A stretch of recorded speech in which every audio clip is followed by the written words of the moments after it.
Hello everyone, हाय। कैसे हैं आप सभी लोग? आशा करती हूँ आप सभी लोग स्वस्थ होंगे, मस्त होंगे, बढ़िया होंगे। सभी की तैयारी बहुत अच्छी चल रही होगी।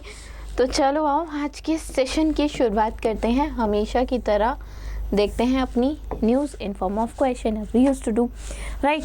चलो, recently department for promotion of industry and internal trade and that is DPIIT and Thermo Fisher Scientific partnered to boost India's biotech innovation. This partnership supports how many biotech startup through mentorship, technology access and investor connection.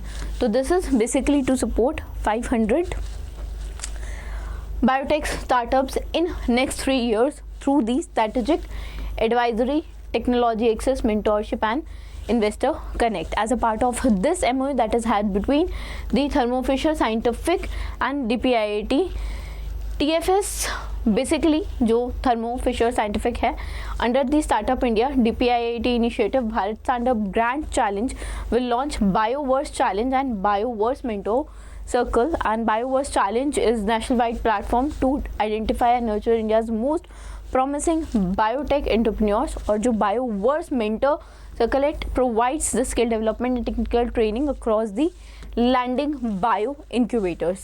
This partnership basically create new opportunity for early stage biotech जो entrepreneurs हैं to scale their solution and so that they can contribute to India's bio economy. Fine, जिसने अभी तक app install नहीं किया है वो app install कर लो, ठीक है, क्योंकि जो नेक्स्ट स्लाइड हमारी होती है वो वही होती है। ये थोड़ा सा फ्रीज हो गया, just give me a minute, तो वो वाला भी मिनट हो गया है। चलो आगे चलते हैं। Shri Rajesh Agarwal has recently assumed charge as Secretary Department of Commerce, Ministry of Commerce and Industry.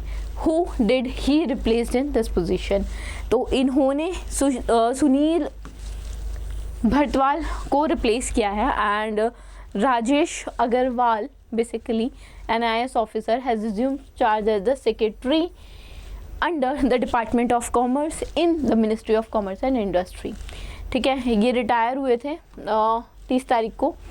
And अगर बात करें तो basically Rajesh Agarwal is the chief negotiator for India-US bilateral trade agreement and he has held many position in the Indian department, basically in the various departments.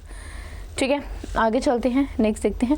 What is the name of the portal launched by the UPSC, that is Union Public Service Commission, on its 99th foundation day to support civil services aspirant? ठीक है, पहली बात तो portal का नाम है my UPSC interview from dream to reality. अब found कब हुआ था? 99 फाउंडेशन डे था 1 अक्टूबर 1999 में फाउंड हुआ था। ठीक है, गवर्नमेंट ऑफ इंडिया एक्ट 1919 के तहत दिस हैज़ बीन फाउंड। ठीक है, एक मिनट, 1919 के तहत फाउंड हुआ था, 1926 में फाउंड हुआ था। ठीक है, 1 में नहीं था, 6 में था, through government of India act 1919। ठीक है, GOI एक्ट 1919 के तहत 1 अक्टूबर 1926 में जो है UPSC जो बॉडी है दैट हैज़ बीन फाउंड, ठीक है, एस्टैब्लिश्ड एंड एंटर किया है 100वें साल में और 99 फाउंडेशन डे ऑब्जर्व किया है। न्यू लोगो फीचर करता है, नेशनल एम्बल सेंटर में सिंबलाइज करता है अथॉरिटी को, services to the nation surrounded by a wreath of banyan leaves representing the wisdom and resilience. Ribbon bearing the word Sangh Lok Seva underscore the value of accountability and duty. Committing to this is the century logo designed to represent continuity and transformation. It's a V motif that signifies the commission journey over a century, progressive, enduring, adaptive, accumulative from 0 to 100. जहाँ पे logo है it resets and underscores the centrality to every milestone in India's administrative evolution. जो new portal है, जैसे मैंने आपको बताया, माई UPSC interview from dream to realities has been launched to basically support aspirant जो तैयारी कर रहे हैं, और जो इनिशिएटिव है it invites both serving and retired civil services servants to share their personal experience of appearing before the interview board. ठीक है, जब और जो इंटरेस्ट है इंडिविजुअल्स का, they are required to submit their application by December 31st of 25. ठीक है, basically portal उसी के लिए है जैसे बच्चे हैं तैयारी कर रहे हैं। अब पोर्टल पे जो अभी कार्यरत है, मतलब जो एज अ सिविल एस्पिरेंट, जो एज अ IAS ऑफिसर या IPS ऑफिसर या IFS any like UPSC officer काम कर रहे हैं उस लेवल पे, वो अपनी थॉट्स बेसिकली या उनके जो जर्नी थी जब वो इंटरव्यू में बैठे, कैसे क्या हुआ, अपनी बेसिकली जो भी उनका एक्सपीरियंस था वो शेयर कर सकते हैं थ्रू दिस प्लेटफॉर्म, और जो रिटायर हो गए हैं वो भी शेयर कर सकते हैं थ्रू दिस प्लेटफॉर्म, ताकि जो बच्चे हैं, जो एस्पिरेंट हैं, जो पढ़ाई कर रहे हैं, ताकि वो अपना सपना पूरा कर सके, एक UPSC एस्पिरेंट से एक जॉब लेने तक का सफ़र पूरा कर सके, उनको हेल्प मिले। ठीक है, चलो आगे चलते हैं। Airbus in partnership with which Indian company announce to establish India's first private sector helicopter final assembly line in Karnataka for the production of Airbus H125 helicopter. तो इट इज़ टाटा एडवांस, ठीक है, system limited who with Airbus have announced the establishment of India's first private sector helicopter final assembly line to produce Airbus H125 helicopter in Karnataka. This project marks the major step in India's aerospace ambition, and that will help develop new civil and para-public market segment. This facility basically aim to meet India Armed Forces requirement for light multi-role helicopters, especially on the icy high of the country in the Himalayan frontiers. And the company also plan to manufacture military version of Airbus H125M that were developed with high level of indigenized component and technology. जो delivery है of the first made in India H125 is expected in the early 2027, and Karnataka plant helicopter will also be made available for the export in South Asian region as well. ठीक है, coming to next, Dr. R.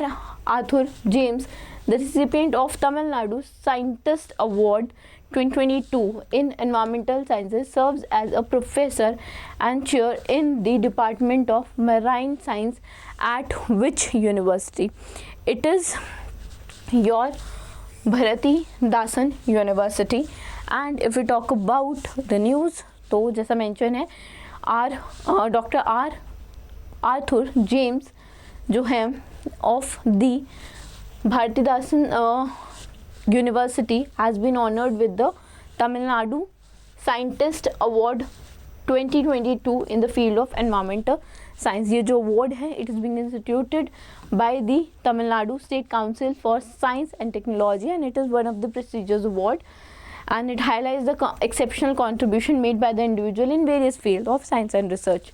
Right, in his pioneering work in the natural nanomaterial, particularly in the development of antibiotic agent for wound healing and food preservative derived from extremophilic microorganism. This has made a societal impact, and he has been awarded for those work, and it holds a patent for his invention of natural anti-corrosive pigments extracted from the seawood found along the Tamil Nadu coastline.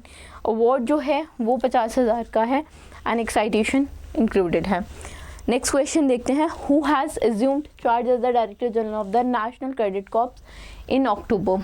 ठीक है, तो वीरेंद्र वत्स हैं, lieutenant general Virendra वत्स, जिन्होंने assume किया है charge, ठीक है, as the director general of the national credit corps NCC, and he succeeded lieutenant general Gurbir Pal Singh. If you talk about lieutenant general Virendra Vats, he was commissioned into 19 Kumaon regiment of Indian army in 1988, and he brought him with the 37 years of experience.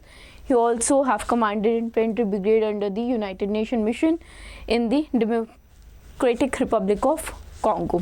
ठीक है, आगे चलते हैं. अक्टूबर में what percentage of additional installment of dearrence allow for the central government employees and dear relief for the pensioner has been approved by the Union Cabinet.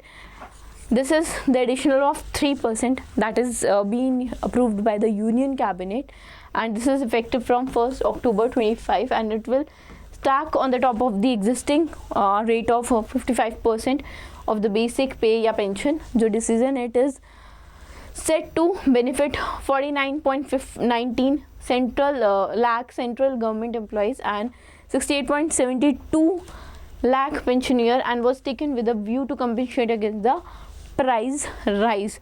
जो total impact है on the exchequer due to the dearrence allowed and the dearrence relief increase will be around 10,083.96 crore per annum, and this increase is in accordance with the accepted formula that is based on the recommendation of 7th Central Pay Commission.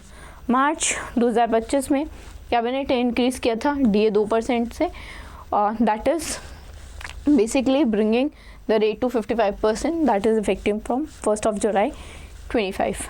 Talk about the next question. October में ही penalty impose की है RBI ने Indian Overseas Bank पे for failing to comply with the priority sector landing target and classification. तो ये जो basically penalty है वो 31 लाख की लगाई थी. ठीक है, 31.8 लाख की. ठीक है, I think I am right. Okay, and जो penalty has been exposed in exercise to the power conferred on RBI under the provision of section 47A 1C read with section 46(1)(4)(I) and 51(1) of Banking Regulation Act of 1949. The bank collected loan related charges in certain PSL account, to each having section amount of up to 25,000, and according to RBI, Indian Overseas Bank had collected loan related, as we have talked about, कि जो हर account था उसमें it is up to 25,000 they have collected loan related charges. ठीक है, जो regulator had clarified that the penalty hit is only for the deficiencies in the compliance and doesn't affect the validity of any transaction agreement between the bank and its customer. Coming to the next question.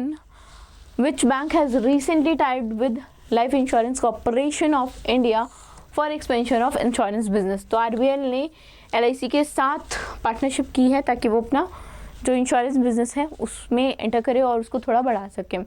This is a strategic collaboration that enable RBL customer to access LIC comprehensive range of life insurance product through the bank extensive branch network and digital channels. and कुछ products जो हैं that include term plan, endowment policies, pension and unit link insurance, they are part of it, and through the combined strength of a vast network of more than 3,600 branches and satellite offices of LIC, nearly 570 branches and 1474 business confirmed branches of RBL, जो penetration है life insurance across the country, it would made easier, and the partnership it is in line with the goal insurance for all by 2047, and will definitely enhance the access of insurance for both urban and rural areas.